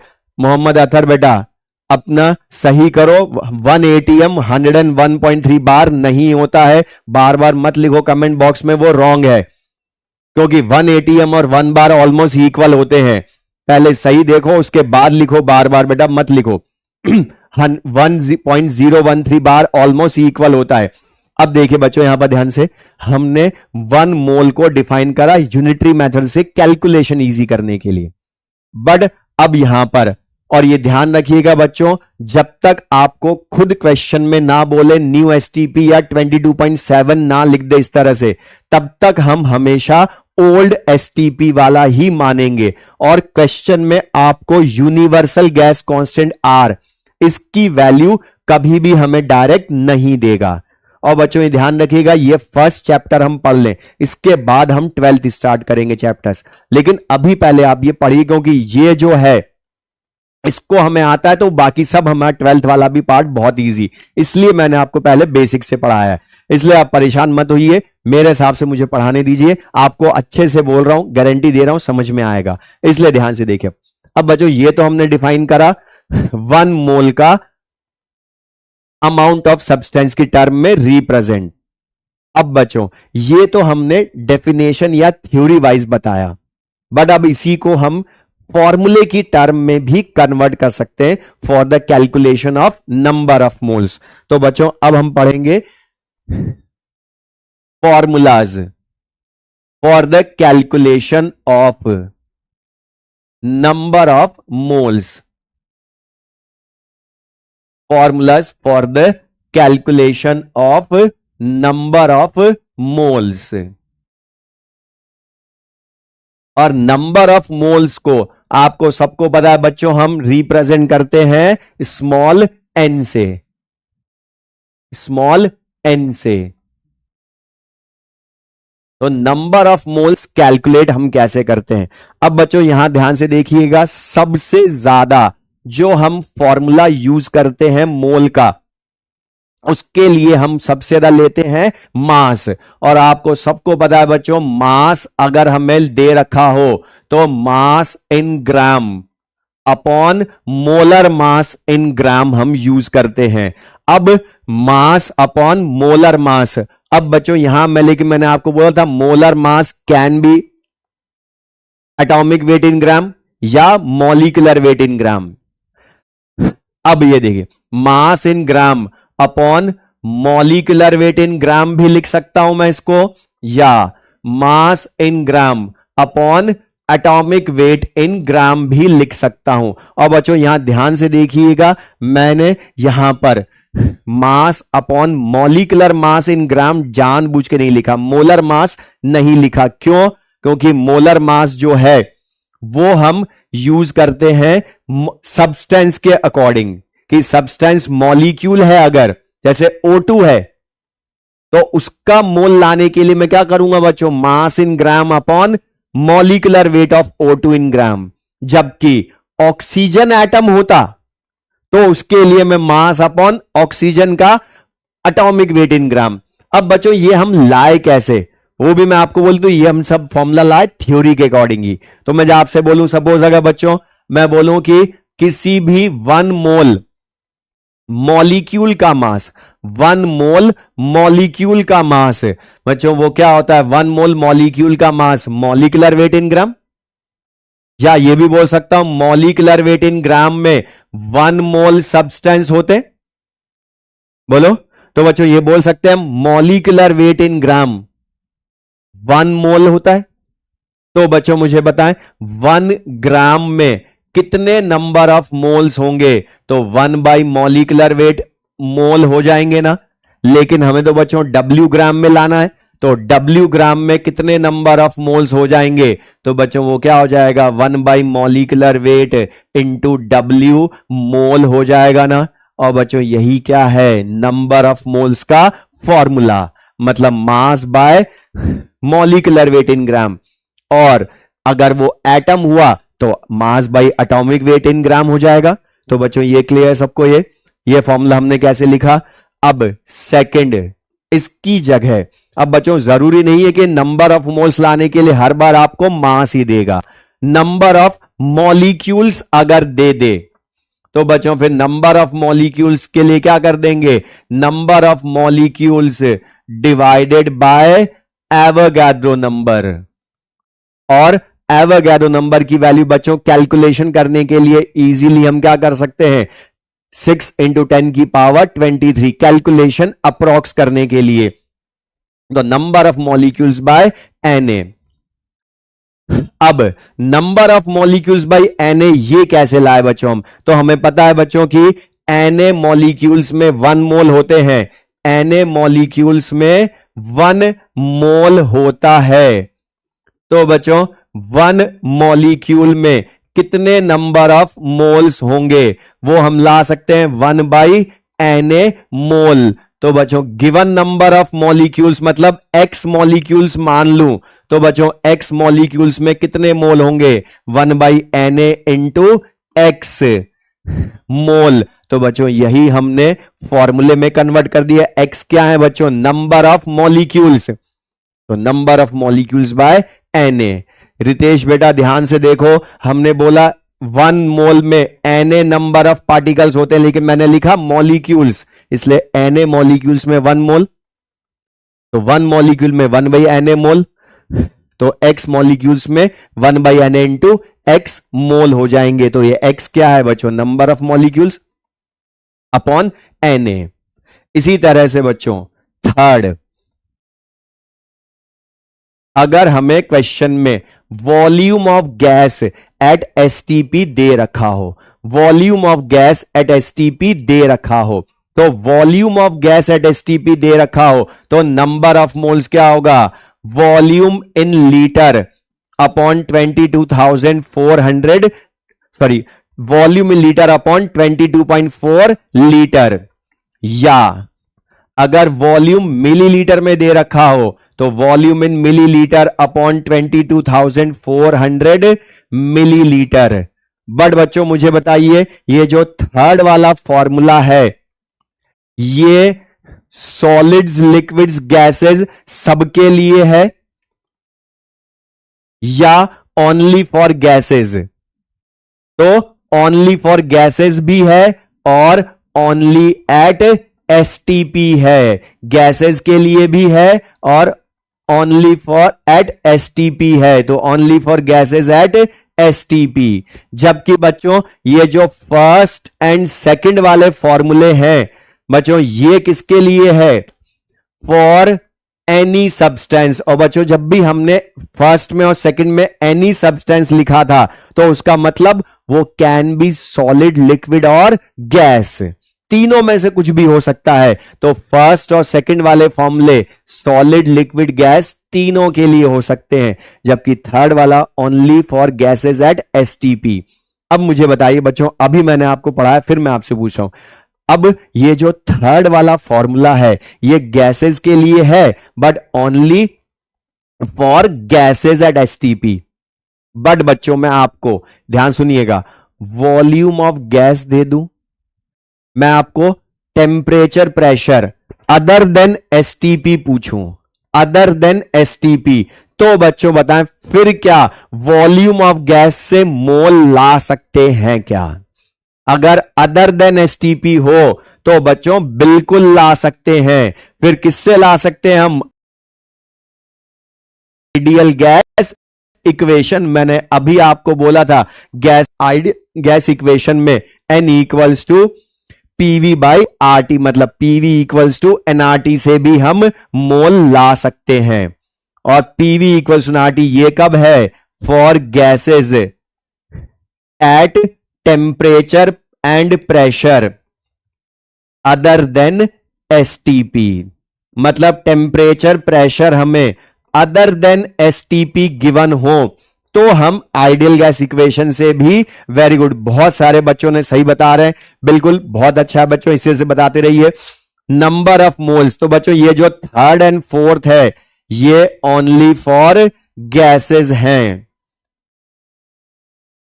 जबकि first second for solid liquid gas. अब बच्चों मुझे एक चीज बताइए यहां पे कि ये चारों फॉर्मूलेज हमने पढ़े फॉर एनी सब्सटेंस, लेकिन मैं आपसे पूछूं कि तो ये जो फर्स्ट सेकंड फॉर्मूले हैं इसमें हमने बोला सॉलिड लिक्विड गैस। अच्छा बच्चों मैं आपसे पूछूं कि अगर गैस के लिए मैं आपसे मोल फाइंड करवाऊं और आपको मास दे दूं, नंबर ऑफ मॉलिक्यूल्स पूछूं, गैस के लिए मास देकर नंबर ऑफ मॉलिक्यूल्स पूछूं या volume of gas at STP पूछूं, तो मुझे बताएं बच्चों फर्स्ट से गैस के लिए number of moles locker second या थर्ड में पुट कर सकते हैं या नहीं? तो बच्चों कर सकते हैं। क्यों? क्योंकि ये सारे फॉर्मूलेस गैसेस के लिए तो है ना, तो फर्स्ट से मोल लाकर सेकंड में रख सकते हैं या थर्ड में रख सकते हैं या फोर्थ में रख सकते हैं अगर एसटीपी के अलावा टेम्परेचर एंड प्रेशर है तो बच्चों ये क्लियर है सबको ये? अब ये तो हमने बोला बच्चों जो हमने अभी पढ़ा उसके अकॉर्डिंग चार कॉन्सेप्ट हमने बताए या चार फॉर्मुलेस बताए, बट बच्चों इसके अलावा अगर मैं आपसे बोलूं कि मोल फाइंड करें, तो बच्चों एक चीज ध्यान से सुनिएगा, पूरी फिजिकल केमिस्ट्री में अगर हम कंसंट्रेशन ऑफ सॉल्यूशन बोलते हैं तो आपको ध्यान होगा बच्चों कंसंट्रेशन टर्म्स पूरी फिजिकल केमिस्ट्री में आपने कभी मोलैरिटी में यूज करी, कभी नॉर्मेलिटी में की, कभी molality, mole fraction, ppm, percentage, बहुत तरह से पढ़ी, लेकिन सबसे ज्यादा आपने पूरी फिजिकल केमिस्ट्री में कंसंट्रेशन टर्म पढ़ी तो वो यूज की in terms of molarity, in terms of molarity. और ये जो बच्चों मोलैरिटी है ये भी आपने यूज करनी है, इसको डिटेल में भी हम और पढ़ेंगे, इसके क्वेश्चंस करेंगे जब हम सॉल्यूशंस चैप्टर पढ़ेंगे। अभी बस बच्चों हम सिंपल सा इसका मोल के लिए हम बात कर रहे हैं। अब बच्चों यहां पर ध्यान दीजिएगा कि मोलैरिटी कैपिटल एम ये हम यूज करेंगे, मोलैरिटी कैपिटल एम। अब मोलैरिटी जो है बच्चों सबको पता होगा वैसे तो कि ये रिप्रेजेंट क्या करती है, it represents number of moles, number of moles of solute present in 1 litre solution, present in 1 litre solution. मतलब बच्चों मोलैरिटी जो होती है वो है number of moles of solute present in 1 litre solution. मतलब मैं तो आपसे बोलूं मोलैरिटी का फॉर्मूला क्या रिप्रेजेंट करती है, मतलब बच्चों मैं आपसे बोलूं अगर हमें क्वेश्चन में लिखा है 0.1 मोलैरिटी कैपिटल एम, तो बच्चों ये क्या रिप्रेजेंट कर रही है न्यूमेरिकल वैल्यूज की कि 0.1 मोल solute present in 1 litre solution. मतलब ये मोलैरिटी हमें क्या बताती है, number of moles present in 1 litre solution. अच्छा बच्चों इसकी जगह अगर बोलूं यहां लिखा हो 0.5 एम, तो अब मुझे बताइए बच्चों 0.5 एम का मतलब 0.5 मोल, मतलब जितनी न्यूमेरिकल वैल्यू होती है मोलैरिटी की बच्चों वो हमेशा रिप्रेजेंट करती है नंबर ऑफ मोल्स को। मतलब 0.5 मोल solute present in 1 litre solution, present in 1 litre solution. अब भैया था इसी का फॉर्मूला हम इसकी डेफिनेशन से ही बना सकते हैं बच्चों। ये क्या रूप बोल रहा है, represents number of moles of solute present in 1 litre solution. मतलब बच्चों ये क्या बताता है, mole of solute with respect to volume of solution, क्योंकि 1 लीटर किसकी यूनिट होती है बच्चों, वॉल्यूम की। तो यहां पर number of moles of solute with respect to volume of solution. तो बच्चों मैं आपको पूछूं इसका फॉर्मूला, तो इसकी डेफिनेशन से ही बनाइएगा हमेशा। वही क्या है, mole of solute upon volume of solution in litre. तो बच्चों यहां पर हम बोल सकते हैं मोलैरिटी का formula, number of moles of solute present in 1 litre solution से ही mole of solute upon volume of solution in litre. तो बच्चों ये मोलैरिटी डिटेल में तो हम पढ़ेंगे आगे सॉल्यूशंस चैप्टर में, लेकिन अभी मैंने आपको ये क्यों पढ़ाई मोलैरिटी, उसका रीजन बिकॉज बच्चों कई बार वो हमें यहां पर क्वेश्चन में मोल ऑफ सॉल्यूट पूछ लेता है और हमें क्वेश्चन में देता है मोलैरिटी कैपिटल एम और वॉल्यूम ऑफ सॉल्यूशन। तो बच्चों आप यहां से देख सकते हैं molarity into volume of solution भी मोल ऑफ सॉल्यूट फाइंड करने का एक फॉर्मूला हो गया ना बच्चों। ये मोल of solute molarity into volume of solution in litre. तो बच्चों ये 5th फॉर्मूला हो गया नंबर ऑफ मोल्स कैलकुलेट करने का, कि अगर मोलैरिटी ऑफ सॉल्यूशन है volume of solution in litre है तो उससे हम मोल ऑफ सॉल्यूट ला सकते हैं। और बच्चों यहां ध्यान दीजिएगा, ये जो मोल ऑफ सॉल्यूट है इसके लिए वॉल्यूम इन लीटर होना चाहिए। अगर मिलीलीटर में गिवन हुआ तो उसको पहले 1000 से डिवाइड करके लीटर में चेंज करेंगे, क्योंकि हमें सबको पता है बच्चों 1 लीटर। अब बच्चों यहां पर एक चीज मैं बोल रहा हूं, थोड़ा सा यूनिट्स का भी ध्यान दीजिएगा। अब वॉल्यूम की यूनिट हमें वो कई बार सेंटीमीटर क्यूब या सीसी भी देता है। तो ये ध्यान रखिएगा बच्चों, 1 मिलीलीटर लिखूं या 1 सीसी लिखूं या 1 सेंटीमीटर क्यूब लिखूं, एक ही बात है। मतलब मिलीलीटर में हो चाहे सीसी हो चाहे सेंटीमीटर क्यूब हो, एक ही बात है। लेकिन अगर बोलूं 1 लीटर तो वो होता है बच्चों 1000 मिलीलीटर या 1000 सेंटीमीटर क्यूब, और इसी को हम लिख देते हैं 1 डेसीमीटर क्यूब। तो ये ध्यान रखिएगा बच्चों, डेसीमीटर क्यूब मतलब डीएम क्यूब। तो ये है क्या, लीटर, और 1000 मिलीलीटर या 1000 सेंटीमीटर क्यूब। इसी तरह से एक और टर्म जो हम काम में लेंगे बच्चों इन वॉल्यूम की यूनिट, मीटर क्यूब। तो इन तीनों में से कुछ भी लिखा हो तो ध्यान दीजिएगा बच्चों, मीटर क्यूब का मतलब है 1000 डेसीमीटर क्यूब। और बच्चों 1 डेसीमीटर क्यूब या 1 लीटर एक ही बात है।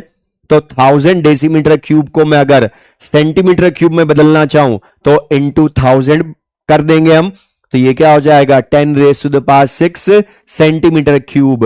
या बच्चों इसी को मैं 10⁶ मिलीलीटर भी लिख सकता हूं, या 1000 डेसीमीटर क्यूब को मैं 1000 लीटर भी लिख सकता हूं।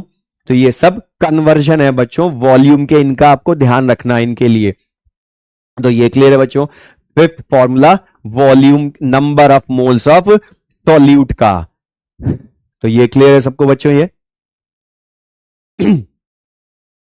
अब बच्चों ये ध्यान रखिएगा, और ये ध्यान रखना बच्चों वॉल्यूम इन लीटर हमेशा कैपिटल एल लिखते हैं, स्मॉल एल जो बच्चे लिख रहे हैं उनको मैं बोल रहा हूं बच्चों मिलीलीटर। आप एनसीईआरटी में कहीं भी देखिएगा लीटर मिलीलीटर कैपिटल एल ही लिखा होता है, जो स्मॉल एल लिखता है वो रॉन्ग होता है, क्योंकि वो करेक्ट रिप्रेजेंटेशन नहीं है बच्चों। अब ये तो हमने बोला नंबर ऑफ मोल्स जो है, ये सब हमने बोले उसके 5 फॉर्मूलेज। अब यहां पर एक चीज ध्यान दीजिएगा बच्चों, जो मैं नेक्स्ट पढ़ाने वाला हूं, कि यहां पर मोल कॉन्सेप्ट के साथ हम यूज करेंगे एक लॉ जिसको हम बोलते हैं इसके न्यूमेरिकल से। एक चीज ध्यान रखिएगा बच्चों, मेरा पढ़ाने का तरीका जो है वो थोड़ा सा अलग है। क्यों? क्योंकि हमें जो क्वेश्चंस में काम में लेना है उसके अकॉर्डिंग थ्योरी पढ़नी है। उसके अकॉर्डिंग थ्योरी पढ़नी है। तो हमें जो चीज जहां काम आएगी वो मैं वहां बताऊंगा। ये मत सोचिएगा आप 11th के जैसे एनसीईआरटी में जो लिखा है उसी सीक्वेंस में हम पढ़ेंगे, तो वो वैसा नहीं होगा बच्चों, होगी फिर कोई फायदा नहीं। आप 11 12 नहीं कर रहे यहां पे, आपको कंपटीशन देना है। वहां जो काम आएंगी चीजें वो हमें यहां ढंग से पढ़नी है। इसलिए चीजों को ध्यान से देखिए, पहले से मत सोचिए कि ये क्या है या सीक्वेंस है अलग हो सकती है, होगी अलग। अब बच्चों ये देखिएगा बच्चों कि ये जो एवोगाड्रोस लॉ है इसके क्वेश्चंस वो मोल कॉन्सेप्ट के क्वेश्चन के साथ मिक्स करके पूछता है, तो वो अच्छा क्वेश्चन हो जाता है। अब ये एवोगाड्रोस लॉ है क्या, तो ये ध्यान से देखिएगा बच्चों। एवोगाड्रोस लॉ के according equal volumes of different gases, equal volumes of different gases at same temperature and pressure, at same temperature and pressure have equal number of moles or molecules but not number of atoms, but not number of atoms. अब ये जो लिखा बच्चों इसको ध्यान से देखिएगा, हमें इसको रटना नहीं है, मैं आपसे क्वेश्चन की फॉर्म में पूछ रहा हूं, ये हमारा लॉ अपने आप हो जाएगा। अब मैं आपसे बोलूं बच्चों, इसको बस रीडिंग लगा लीजिए। अब मैं आपसे बोलूं, सपोज मैंने बोला आपको methane gas, CO2 gas and hydrogen gas are filled, ध्यान सुनिएगा बच्चों, methane CO2 hydrogen gas are filled in different vessels of identical capacity. मैंने बच्चों बोला different gases are filled in different vessels of identical capacity. तो बच्चों पहले तो ये बताइए यहां पर कि आइडेंटिकल वेसल्स मैंने बोला वर्ड, तो आइडेंटिकल वेसल्स का मतलब है बच्चों तीनों अलग अलग वेसल में हैं लेकिन तीनों का वॉल्यूम सेम है। अब मैं आपसे क्वेश्चन की फॉर्म में पूछूं बच्चों कि methane gas, CO2 gas, hydrogen gas तीनों अलग अलग वेसल्स में फिल्ड हैं ऑफ इक्वल कैपेसिटी और तीनों हैं एट STP। और सपोज बच्चों मैं अज्यूम कर रहा हूं फर्स्ट वेसल का वॉल्यूम है V लीटर, और बच्चों हमने पढ़ा गैसेस का खुद का वॉल्यूम नहीं होता, वो equal to volume of gas होता है। तो बच्चों अगर आइडेंटिकल वेसल्स हैं तो मीथेन का अगर वॉल्यूम V लीटर है तो CO2 का भी V लीटर, हाइड्रोजन का भी V लीटर ही होगा। अब मैं आपसे पूछूं बच्चों ये सब किस पर हैं, एट STP, मतलब बच्चों तीनों गैसेस अलग अलग हैं लेकिन तीनों का टेम्परेचर प्रेशर अलग या सेम टेम्परेचर एंड प्रेशर है। अब मैं आपसे पूछूं बच्चों इन तीनों के अलग अलग number of moles N find करें। तो बच्चों अभी हमने पढ़ा formula, volume of gas eight STP पता हो तो number of moles volume upon 22.4 litre कर सकते हो ना। और यहां देखोगे बच्चों आप वॉल्यूम लीटर में है तो V अपॉन 22.4 लीटर ही हो जाएंगे ना मोल। तो मीथेन गैस के मोल V बाई 22.4 लीटर या 22.4 मोल। इसी तरह से CO2 के लिए लाऊंगा बच्चों तो भी उसके मोल V बाई 22.4 मोल ही आएंगे। इसी तरह से हाइड्रोजन के लाऊंगा एट STP तो V बाई 22.4 मोल आएंगे। अब ये तीनों के मोल आप देखिए बच्चों, तीनों का वॉल्यूम सेम है तो तीनों के मोल N की वैल्यू भी सेम है। अब मैं आपसे पूछूं बच्चों इसमें बताइए कि नंबर ऑफ मॉलिक्यूल्स फाइंड करें तीनों गैसेस के separately, number of molecules find करें। तो मुझे बताइए बच्चों, यहां पर नंबर ऑफ मॉलिक्यूल्स लाना है। तो बच्चों मैंने आपको सबसे पहले बोला था नंबर ऑफ मॉलिक्यूल्स लाना है, तो सबसे पहले चेक कीजिएगा सब्सटेंस एटॉमिक है या मॉलिक्यूलर है। और आप ध्यान से देखिए यहां पर ये जो गैसेस हैं तीनों, ये सब मॉलिक्यूल फॉर्म में एग्जिस्ट कर रही हैं, इसलिए इन सब के 1 मोल में Na एवोगाड्रो नंबर के इक्वल मॉलिक्यूल्स होंगे, बट 1 मोल में। और आपके पास इन तीनों के मोल हैं n, जिसकी वैल्यू V/22.4 है। तो बच्चों 1 मोल में इनके Na मॉलिक्यूल्स, तो n मोल में कितने मॉलिक्यूल्स हो जाएंगे? तो n इंटू Na मॉलिक्यूल्स। ये हम लिख सकते हैं बच्चों, क्लियर है सबको? इसी तरह से 1 मोल CO2 में Na मॉलिक्यूल्स, तो n मोल में n इंटू Na मॉलिक्यूल्स। इसी तरह से 1 मोल हाइड्रोजन में Na मॉलिक्यूल्स, तो n मोल में n इंटू Na मॉलिक्यूल्स। तो बच्चों ये क्लियर है सबको ये? अब लेकिन मैं आपसे पूछूं, इन्हीं तीनों में नंबर ऑफ एटम्स फाइंड करें, नंबर ऑफ एटम्स फाइंड करें। अब ये बच्चों ध्यान से बताइएगा, नंबर ऑफ एटम्स लाने हैं। सबसे पहले मैंने आपको जब 1 मोल को Na पार्टिकल्स बताया था, उसमें आपको मैंने बोला था वही चीज सोचिएगा बच्चों। अच्छा बच्चों मुझे एक बार बताइए पहले कि मैं V लीटर बोलूं या n मोल बोलूं या n इंटू Na मॉलिक्यूल्स बोलूं, तीनों डिफरेंट या तीनों का मीनिंग सेम है? V लीटर में ही n मोल है, n मोल में ही n इंटू Na मॉलिक्यूल्स हैं, लेकिन नंबर ऑफ एटम्स पूछूं तो बच्चों नंबर ऑफ एटम्स पूछूं तो मैं क्या करूंगा? पहले मैं देखूंगा 1 मॉलिक्यूल कितने एटम से मिलकर बना है। तो बच्चों आप देख सकते हैं मीथेन के केस में ध्यान से देखिएगा, इसके 1 मॉलिक्यूल मीथेन में 1 कार्बन 4 हाइड्रोजन एटम, मतलब टोटल 5 एटम्स हैं 1 मॉलिक्यूल में। और हमारे पास इनके मॉलिक्यूल कितने हैं? n into Na। तो बच्चों 1 मॉलिक्यूल मीथेन में 5 एटम, तो n इंटू Na एटम्स में, मॉलिक्यूल्स में सॉरी, कितने एटम्स हो जाएंगे? तो इंटू 5। तो बच्चों n into Na into 5 atoms हो गए, क्योंकि 1 मॉलिक्यूल मीथेन में 5 एटम, तो n इंटू Na मॉलिक्यूल्स में n into Na into 5 atoms. इसी तरह से CO2 में लाऊं तो बच्चों इसके 1 मॉलिक्यूल में 1 कार्बन 2 ऑक्सीजन, तो 3 एटम्स, तो n इंटू Na मॉलिक्यूल्स में इंटू 3 एटम्स हो जाएंगे। इसी तरह से हाइड्रोजन के केस में बोले हम तो इसके 1 मॉलिक्यूल में 2 एटम, तो n इंटू Na मॉलिक्यूल्स में कितने एटम्स? इंटू 2 एटम्स होंगे। अब बच्चों आप यहां ध्यान से देखिए, जो हमने लॉ का स्टेटमेंट लिखा था वो अब मैं आपको प्रूव कर रहा हूं। बच्चों यहां पर देखिए सबके क्या है?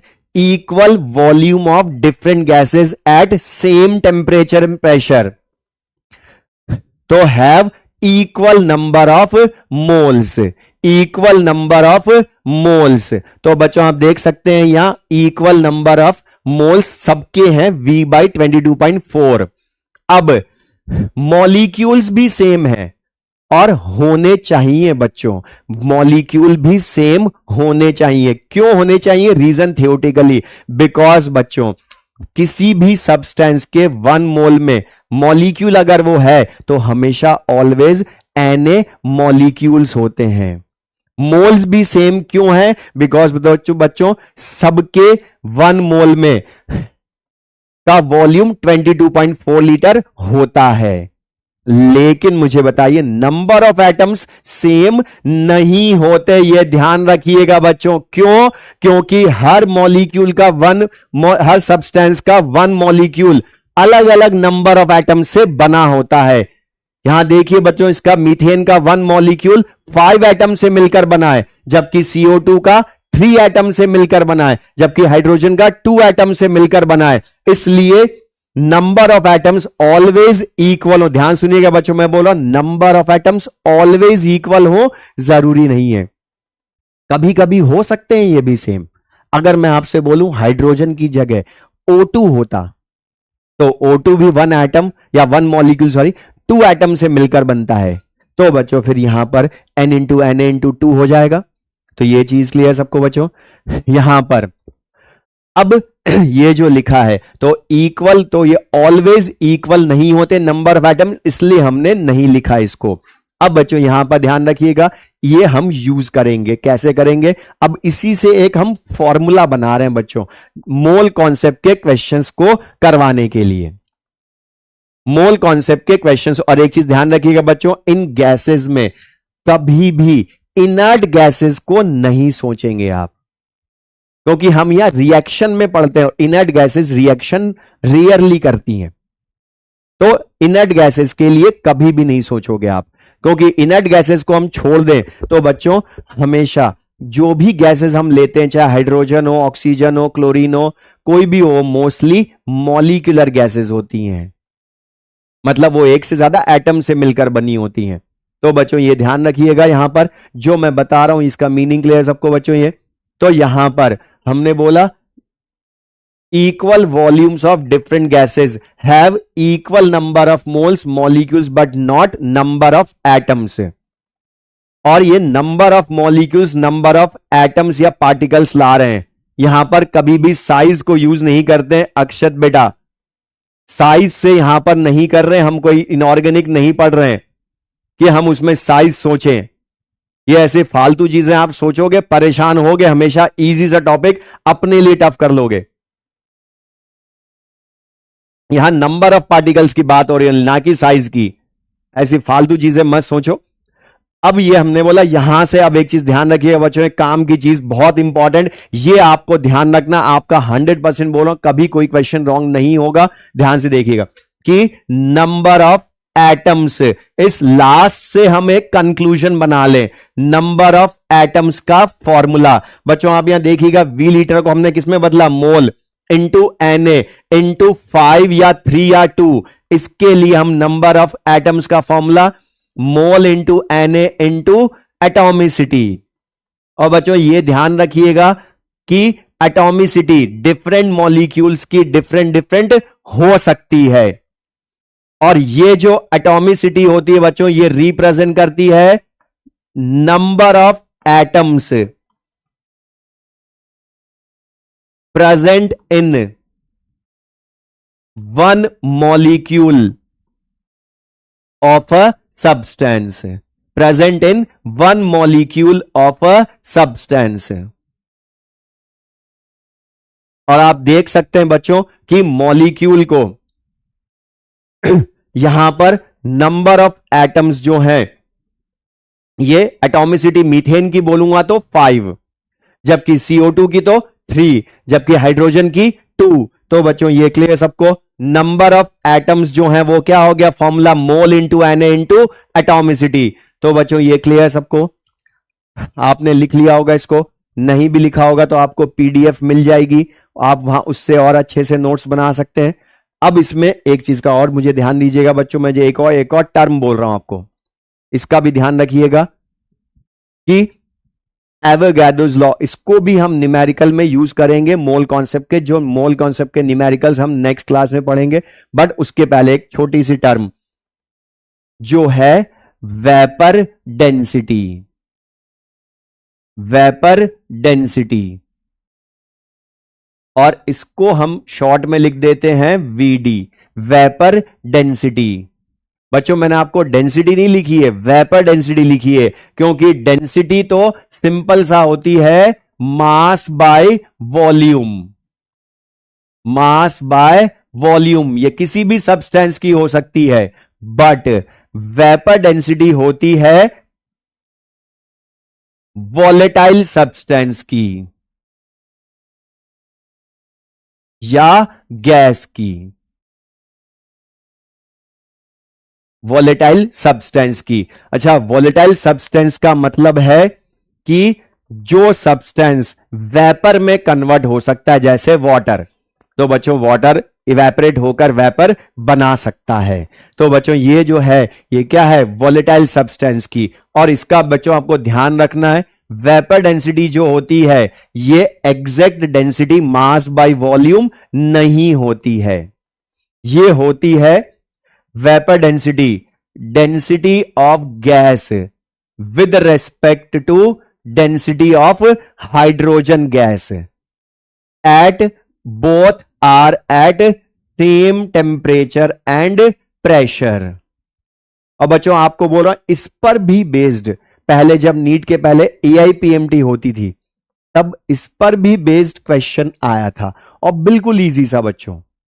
उसने density of hydrogen gas eight STP दी थी, जो हम याद भी रख सकते हैं बच्चों, होती है 0.09 ग्राम पर लीटर।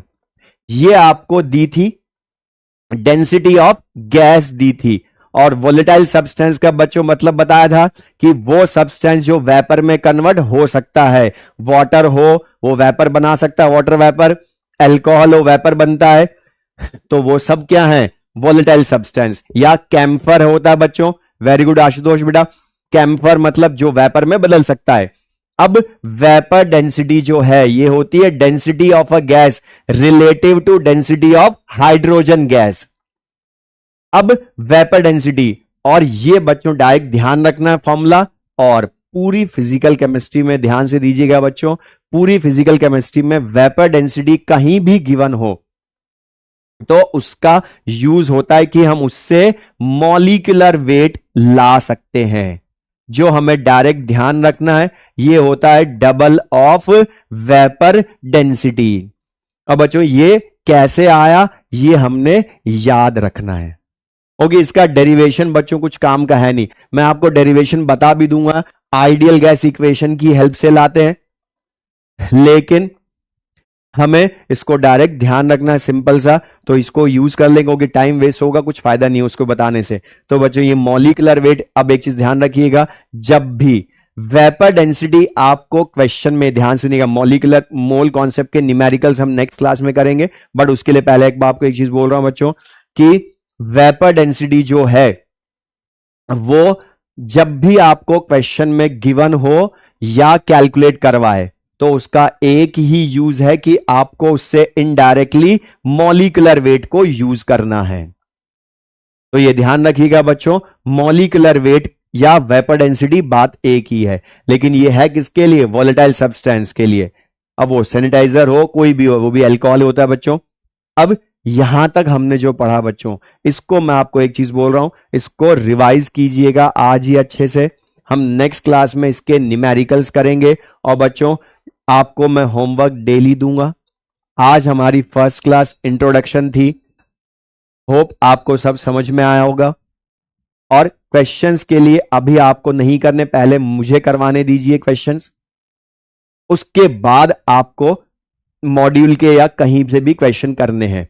और क्वेश्चंस के लिए हम आगे फिर आपको नेक्स्ट क्लास में और अच्छे से पढ़ेंगे बच्चों। थैंक यू, बाकी अब हम नेक्स्ट क्लास में पढ़ेंगे।